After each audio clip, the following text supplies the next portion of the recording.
السلام علیکم۔ یہ واقعہ ہمارے چھوٹے سے ضلع ساہیوال کا ہے، جہاں پر ایک نسیمہ نامی عورت بہت زیادہ مشہور ہوئی تھی۔ میرا نام سحر ہے۔ میری شادی صرف اولاد کے لیے کروائی گئی تھی، کیونکہ میرے شوہر کی ماں بی بی زینب کینسر کی مریضہ تھیں۔ ڈاکٹرز نے ان کو کہہ دیا تھا کہ وہ 1-1.5 سال کے بعد اس دنیا سے چلی جائیں گی۔ ان کے علاج کے لیے 70 سے 80 لاکھ روپے چاہیے تھے، جو کہ ان لوگوں کے پاس نہیں تھے۔ ادھر ادھر سے بھی کرتے تب بھی یہ لوگ اتنے پیسے نہیں جمع کر سکتے تھے۔ میرا شوہر آبان ہی اس گھر میں صرف کمانے والا تھا۔ میرے سسر اس دنیا سے جا چکے تھے۔ رشتہ دار ان لوگوں کو ویسے ہی اچھا نہیں سمجھتے تھے، یا پھر یہ رشتہ داروں کو برا سمجھتے تھے۔ بہرحال ان کے ہاں زیادہ آنا جانا نہیں تھا۔ اسی لیے بی بی زینب نے کہا کہ مرنے سے پہلے بیٹے کی شادی کروانا چاہتی ہوں، تاکہ پوتے پوتیوں کی شکل دیکھ کر ہی اس دنیا سے جا سکوں۔ میں نے اس شخص کو محلے میں آتے جاتے دیکھا تھا۔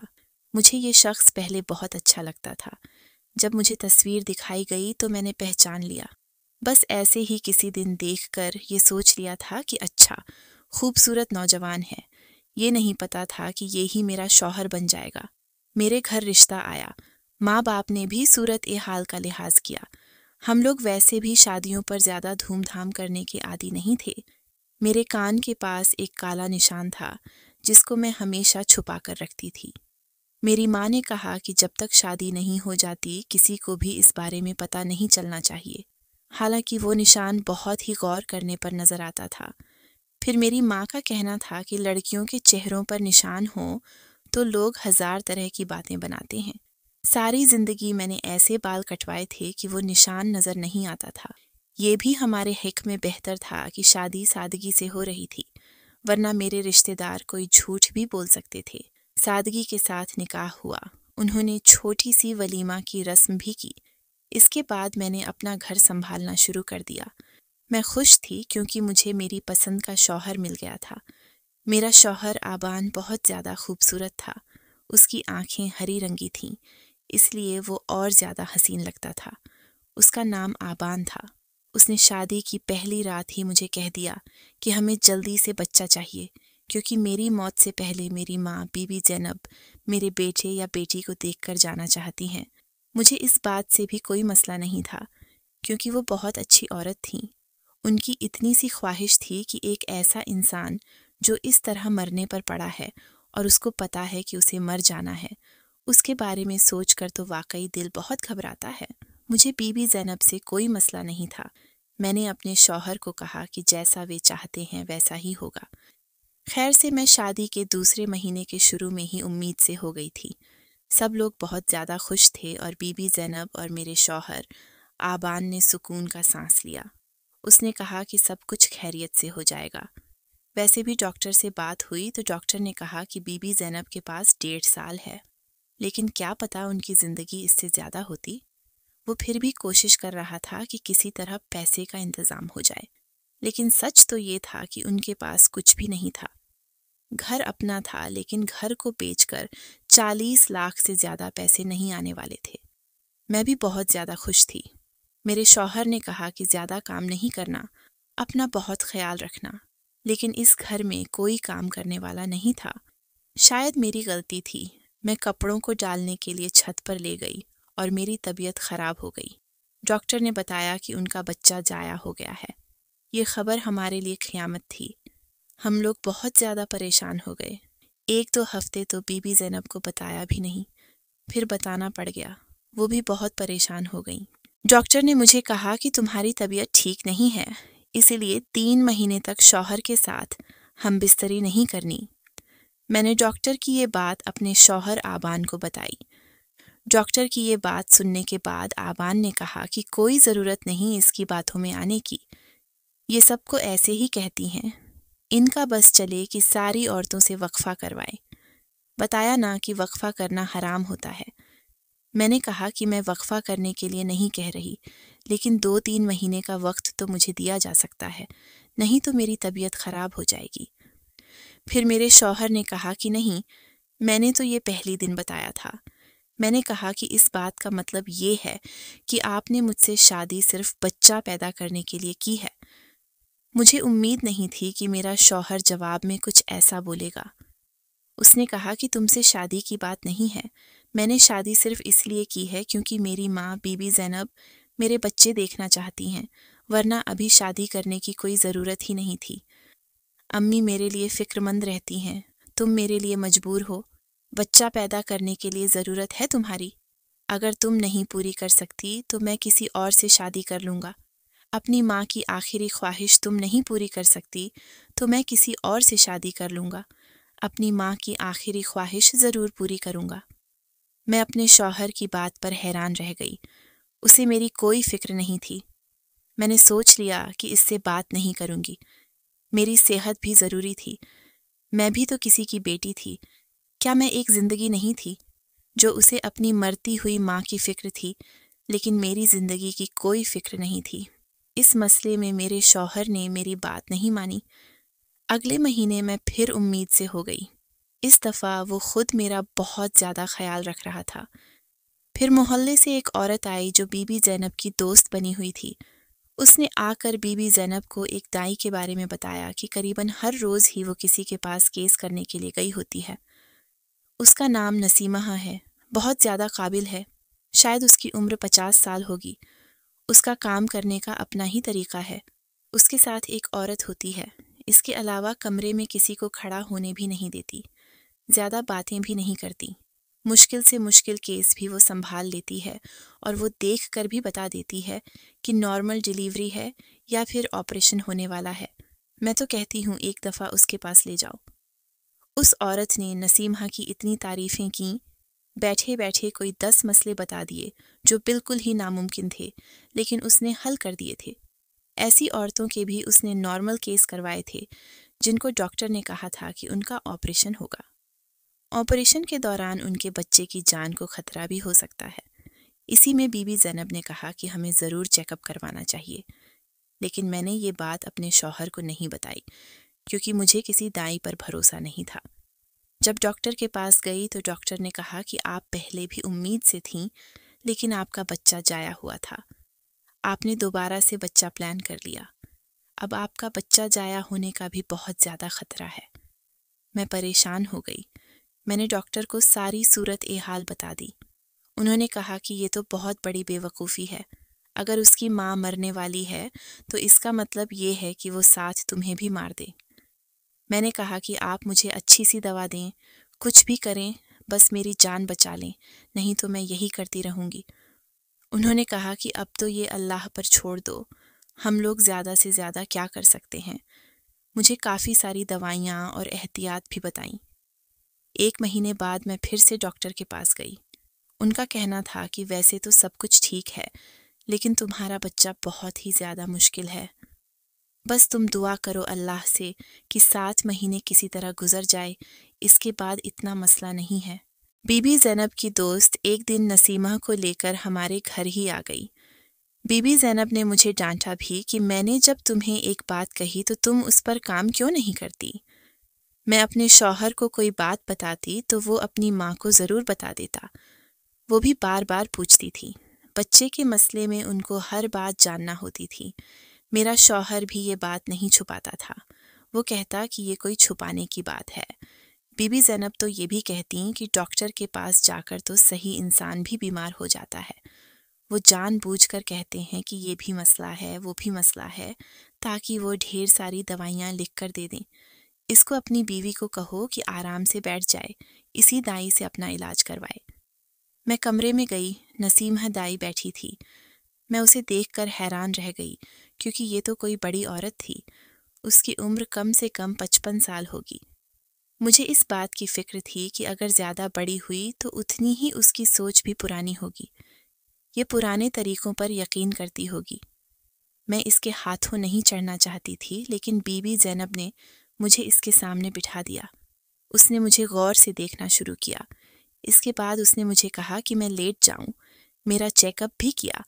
مجھے بہت برا لگ رہا تھا اور غصہ بھی آ رہا تھا۔ میں اپنے شوہر کے سامنے بی بی زینب کی کوئی برائی نہیں کر سکتی تھی کیونکہ وہ بستر پر پڑی تھیں، لیکن سچ بات تو یہ تھی کہ وہاں پر پڑے ہوئے بھی بی بی زینب نے میری زندگی حرام کر رکھی تھی۔ وہ مجھے گھر کے کسی مسئلے میں بولنے نہیں دیتی تھیں، ہر بات ان کو بتا کر کرنا پڑتا۔ اگر ان کے لیے پرہیزی کھانا بنتا تو کہتی کہ تم دونوں ہی وہیں کھاؤ۔ اب 3 لوگ ہیں اس گھر میں، الگ سے کون سا کھانا بنائیں گے؟ پہلے ہی بہت خرچ ہو رہے ہیں۔ انہوں نے اپنے کمرے میں بیڈ اس جگہ پر رکھا تھا جہاں سے کمرے سے ڈائریکٹ ویو کچن کی طرف دیکھ سکتی تھی۔ میں خود کچھ بھی بنا کر نہیں کھا سکتی تھی۔ پورا دن وہ مجھ پر نظر رکھتی۔ جو کام وہ دیکھ نہیں سکتی تھیں ان کے بارے میں مجھ سے پوچھ لیتی اور وہ مجھ سے ایسے سوال بھی کر لیتی تھیں جو ان کو نہیں کرنے چاہیے تھے۔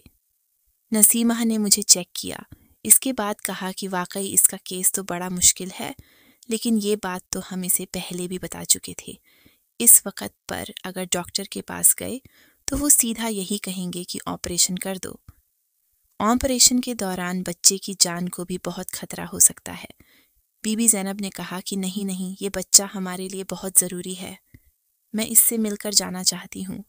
نسیمہ نے کہا کہ پھر وقت پر مجھے بلا لینا، نہیں تو بعد میں یہ نہ کہنا کہ دیر ہو گئی۔ بہت مشکل کیس ہے آپ کی بہو کا، میں ہی حل کروں گی۔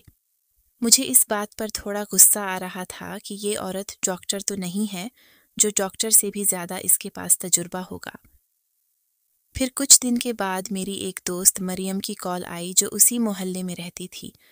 5 سال پہلے اس کی شادی ہوئی تھی۔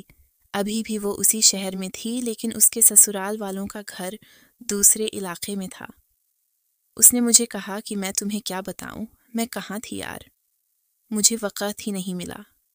میں بڑا پھنس گئی تھی، میرا بچہ ہونے والا تھا۔ ڈاکٹر نے کہا کہ کیس بہت مشکل ہے۔ میں نے تو 9 مہینے رو رو کر گزار دیے، دن رات دعا کی کہ اللہ کرے میرے بچے کو کچھ نہ ہو۔ لیکن پھر ایک عورت ملی جس کا نام نسیمہ تھا اور اس نے مجھے چیک کیا۔ اس وقت پر وہی میرے پاس تھی۔ اللہ نے کرم کر دیا اور سب کچھ ٹھیک ہو گیا۔ میں نے کہا کہ وہی نسیمہ جو لمبی سی ہے، تھوڑی بڑی ہے؟ اس نے کہا کہ ہاں وہی والی۔ میں نے کہا کہ ہاں بی بی زینب نے بھی کل مجھے اس کے پاس چیک کروایا تھا۔ مریم نے کہا کہ وہ واقعی بہت اچھی ہے، اس کے ہاتھ میں بہت آرام ہے، سارے مسئلے حل کر دیتی ہے، وہ تم بھی اسی سے کروانا۔ مریم کافی زیادہ پڑھی لکھی تھی۔ اس نے مجھے بتایا کہ یہ ابھی ہوا ہے۔ اس نے مجھے اپنی بیٹی کی تصویر بھی دکھائی۔ اس کی بیٹی بالکل بھی اس جیسی نہیں تھی۔ ویسے تو بچے سارے پیارے ہوتے ہیں، لیکن اس کی بیٹی بالکل بھی اس پر نہیں گئی تھی۔ عجیب سی کالی سی بچی تھی، موٹے موٹے نین نقش تھے۔ میں نے اس کو یہ بات اس لیے نہیں کی، لیکن مجھے یاد آیا کہ اس کا شوہر بھی تو اسی طرح کا ہے۔ بچی شاید اپنے باپ پر چلی گئی۔ اس نے کہا کہ ڈاکٹر نے کہا تھا کہ یہ بچی نہیں بچنے والی، پر اب دیکھو، پھر تم شکر کرو، اس کو وقت ہی نہیں ملتا۔ میں نے کہا کہ ٹھیک ہے۔ میں بھی مطمئن ہو گئی کیونکہ مریم جھوٹ کیوں بولے گی؟ جب محلے کی عورتیں اور رشتہ دار آپس میں بیٹھتے ہیں اور شادی شدہ ہوں تو ان کی باتیں یہ ہوتی ہیں کہ بچہ، شادی، کیا ملا، کیا دیا، بچہ ہونے والا ہے، کون سا بچہ ہونے والا ہے، بچے کی صحت کیسی ہے۔ ہمارے گھر بی بی زینب کو پوچھنے کے لیے کافی عورتیں آتی جاتی رہتی تھیں اور باتوں باتوں میں کم و بیش ساری ہی نسیمہ کی کافی تعریف کرتی تھیں۔ 2-3 عورتوں سے تو میں نے خود پوچھا، انہوں نے کہا کہ بہت اچھی عورت ہے۔ مجھے بھی تسلی کرنا تھا، مجھے تسلی ہو چکی تھی۔ ڈاکٹر کے پاس گئی، اس کے بعد میں صرف ایک دفعہ ہی اور گئی۔ اس نے یہی کہا کہ ابھی بھی کافی خطرہ ہے۔ اس طرح دن گزرنے لگے۔ میرا شوہر خیال رکھتا، پر اس نے جو باتیں مجھے کی تھیں وہ مجھے بھولتی نارمیلٹی تھیں۔ پھر میری ماں نے مجھے سمجھایا کہ شادی شدہ زندگی میں اپنی یادداشت کو کمزور کرنا پڑتا ہے، تب جا کر رشتہ مضبوط ہوتا ہے۔ جو بات گزر جائے اس کو بھول جانا ہوتا ہے۔ شاید میری ماں ٹھیک کہہ رہی تھی۔ میرا شوہر میرا خیال کر رہا تھا۔ بی بی زینب بھی میرے لیے دعا کرتی تھیں۔ اس وقت پر میری طبیعت بہت زیادہ خراب ہو گئی۔ نسیمہ کو بلا لیا گیا، وہ وقت پر پہنچ گئی، لیکن جو وہاں پر آئی تھی اس کو دیکھ کر میں حیران رہ گئی۔ اس نے اس طرح مردانہ دھوتی پہن رکھی تھی۔ میرے ساتھ ایک محلے کی عورت بھی کھڑی تھی جو بی بی زینب کی دوست تھی، وہ بھی موجود تھی۔ میں نے کہا کہ اس نے کیسے کپڑے پہنے ہیں؟ اس نے کہا کہ یہ بچے کی ڈیلیوری کرتے ہوئے ایسے ہی کپڑے پہنتی ہے۔ اب اس کے پیچھے کیا راز ہے یہ تو میں نہیں جانتی۔ اس کے پیچھے کیا راز ہے یہ ہمیں نہیں پتا، لیکن شاید اس لیے پہنتی ہوگی تاکہ یہ سکون رہے۔ تم آرام کرو اور میں تمہارے لیے دعا کرتی ہوں۔ میں نے کہا کہ میرے ساتھ کھڑی نہیں ہوگی؟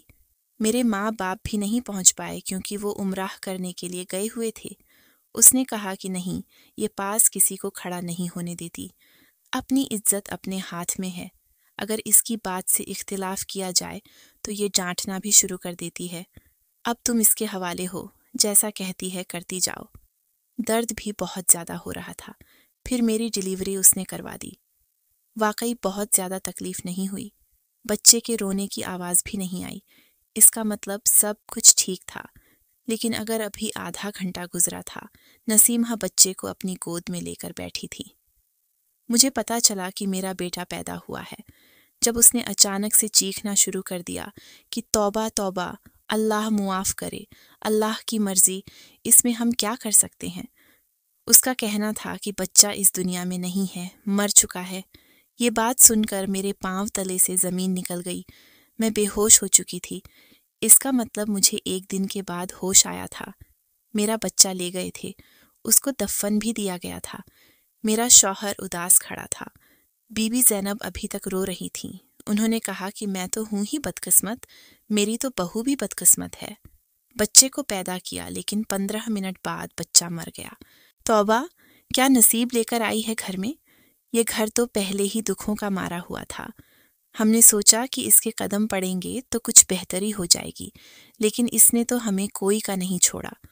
اور نسیمہ نے یہ بھی کہا کہ ابھی دوبارہ ماں نہیں بن سکتی۔ مجھے ایسا لگتا تھا کہ قسمت ہاتھ دھو کر میرے پیچھے پڑ گئی ہے۔ ایک طرف میرے بچے کا دکھ، دوسری طرف دکھ یہ کہ میں دوبارہ کبھی ماں نہیں بن سکتی۔ میری طبیعت بہت زیادہ خراب تھی۔ 2-3 ہفتے بیمار رہی، روتی رہی۔ پھر ایک عورت نے بتایا کہ تمہارا بچہ بہت زیادہ خوبصورت تھا، تمہارے شوہر پر گیا تھا، تمہارے شوہر کی طرح اس کی ہری آنکھیں بھی تھیں۔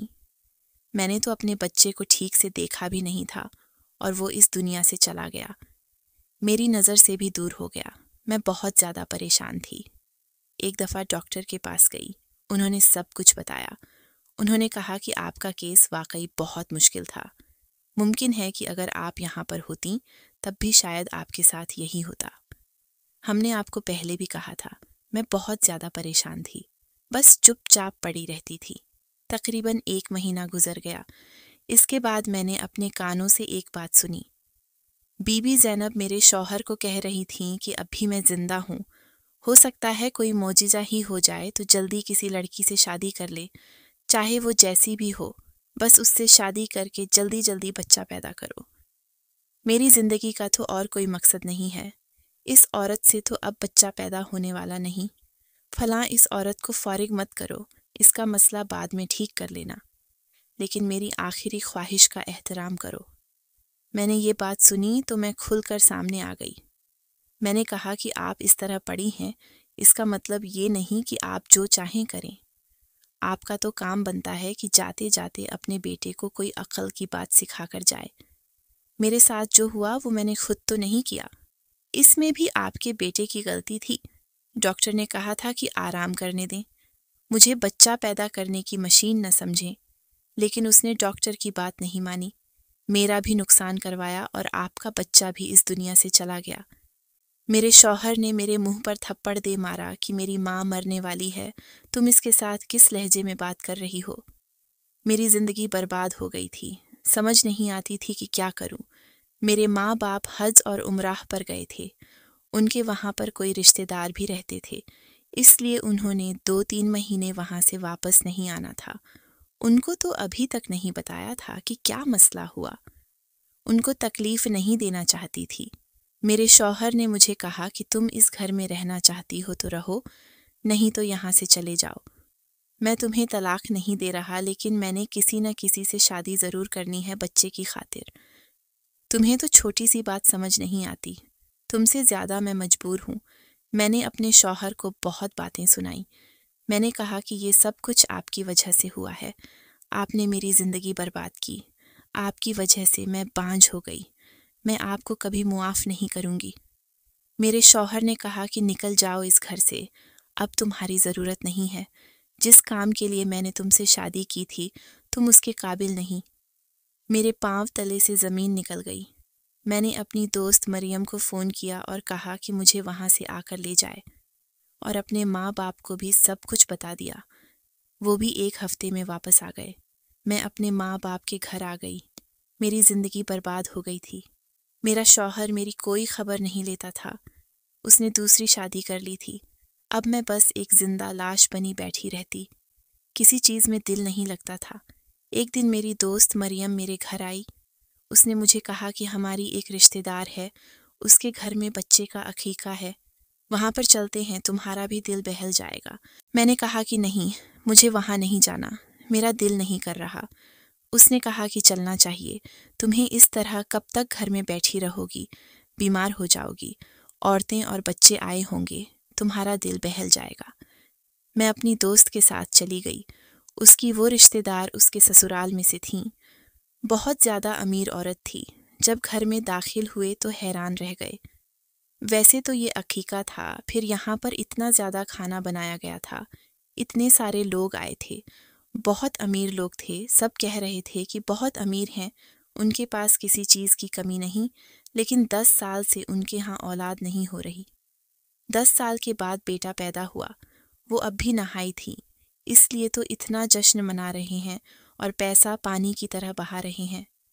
میری دوست مریم کو ایسی جگہوں پر جانے کا بہت شوق تھا۔ پھر سب کو کھانا دے دیا گیا، پھر بچے کو باہر لے کر آئے۔ وہ عورت بہت زیادہ شاندار لباس پہنے ہوئے تھی۔ اس نے بچے کو اٹھا رکھا تھا۔ میں نے جیسے ہی بچے کو دیکھا میرے پاؤں تلے سے زمین نکل گئی۔ میرے ہاتھ پاؤں کانپنے لگے، میری سانسیں تیز ہو گئیں۔ وہ بچہ 5 مہینے کا بچہ تھا، اور میری جس دن ڈیلیوری ہوئی تھی اس دن کے بعد سے بھی 5.5 مہینے کا ہی بن رہا تھا۔ میں نے اس بچے کو دور سے دیکھا۔ اس کی آنکھیں ہری تھیں، کان کے پاس ایک کالا نشان تھا۔ میں اپنے بچے کو کیسے نہ پہچانتی؟ اگر بات صرف ہری آنکھوں کی ہوتی تو شاید مجھے غلطی ہوتی، لیکن یہ کالا نشان پیدائشی تھا جو میری وجہ سے ہی میرے بیٹے کو ملا۔ میں بھاگ کر اس کی طرف گئی، بیٹے کو گلے سے لگا لیا، چلا چلا کر رونے لگی۔ سب لوگ حیران ہو گئے، انہوں نے مجھ سے بچہ لے لیا۔ میں نے رونا، چیخنا، چلانا شروع کر دیا فرائنگ۔ اپنی دوست مریم کو یہ بات بتائی۔ جب میں واپس آئی تو اپنے ماں باپ کو بھی یہ سب کچھ بتایا۔ وہ بھی حیران رہ گئے۔ میری ماں نے کہا کہ جب تم پیدا ہوئی تو تمہارے کان کے پاس بھی ایک ایسا ہی نشان تھا۔ میں نے کہا کہ میرا بچہ ہے، اس عورت نے جھوٹ بولا ہے۔ میرا بچہ اس عورت کو دے دیا، مجھے نہیں بتایا کیا، لیکن وہ میرا ہے، مجھے اس بات کا یقین ہے۔ میرے والد نے کہا کہ مجھے اس بات کا یقین ہے، وہ بچہ تمہارا اور آبان کا ہے۔ یہ ثابت کرنے کے لیے تو صرف ایک ٹیسٹ ہی کافی ہوگا، لیکن وہ لوگ بہت امیر ہیں۔